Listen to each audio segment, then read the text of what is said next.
بسم اللہ الرحمن الرحیم۔ معزز خواتین حضرات، السلام علیکم ورحمۃ اللہ وبرکاتہ۔ اسلام نے انسانیت پر ان گنت لا تعداد بے شمار احسانات فرمائے، اور یہ احسانات بغیر کسی طبقے کی تقسیم کے سب پر، اور خواتین پر تو دین اسلام کے احسانات کا سلسلہ لامتناہی ہے۔ آج کی حدیث مبارکہ اسی سلسلے کی ایک کڑی ہے جو ہم نے پچھلے سبق میں شروع کی، لیکن وقت کی قلت کے باعث صرف اس کے ترجمے تک یا اس سے پہلے حدیث کی عبارت تک محدود رہے۔ آئیے معمول کے مطابق سب سے پہلے حدیث پڑھتے ہیں۔ مشکۃ المصابیح کتاب البیوع باب الفرائض یعنی وراثت کا باب ہے، اور 3078ویں حدیث کتاب میں اور 21ویں باب میں ہے۔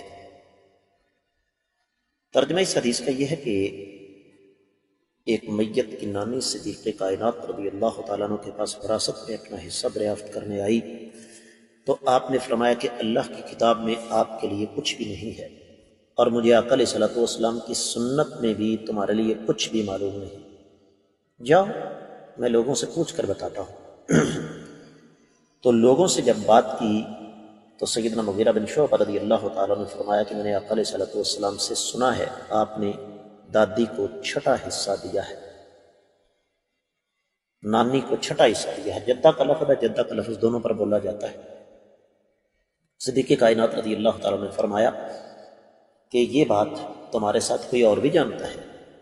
تو سیدنا محمد بن مسلمہ رضی اللہ تعالیٰ عنہ، محمد بن مسلمہ کھڑے ہوئے تو فرمایا کہ میں اس بات کی تائید کرتا ہوں۔ صدیق کائنات رضی اللہ تعالیٰ عنہ نے بطور خلیفہ اسی بات کو نافذ کر دیا۔ پھر سیدنا عمر رضی اللہ تعالیٰ عنہ کے دور میں ایک دادی سیدنا عمر رضی اللہ تعالیٰ عنہ کے پاس اپنا وراثت میں حصہ مانگنے آئی، تو انہوں نے بھی یہی جواب دیا جو نانی کے ساتھ صدیق کائنات رضی اللہ تعالیٰ عنہ نے کیا، لیکن فرمایا وہی چھٹا حصہ تم لو جو کہ نانی کو مل چکا ہے۔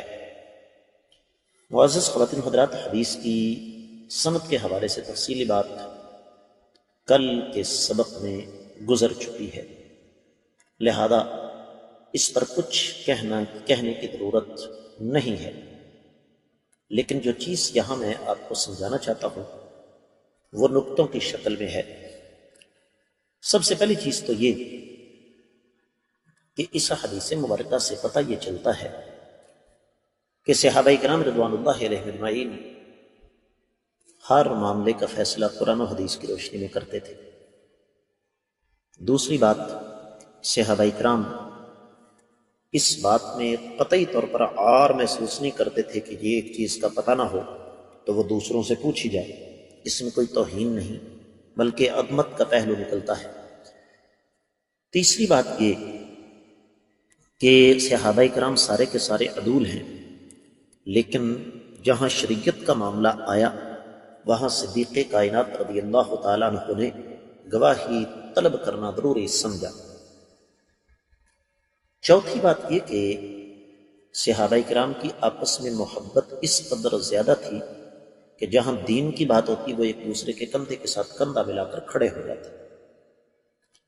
اور اس سلسلے میں اگلی بات معزز خواتین حضرات وہ یہ ہے کہ جب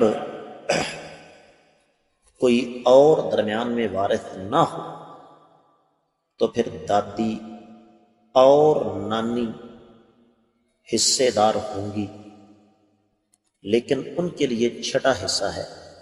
اکیلی دادی ہو اکیلی نانی ہو تب بھی چھٹا حصہ، دادی اور نانی دونوں ہوں تو وہ چھٹے حصے میں شریک ہوں گی۔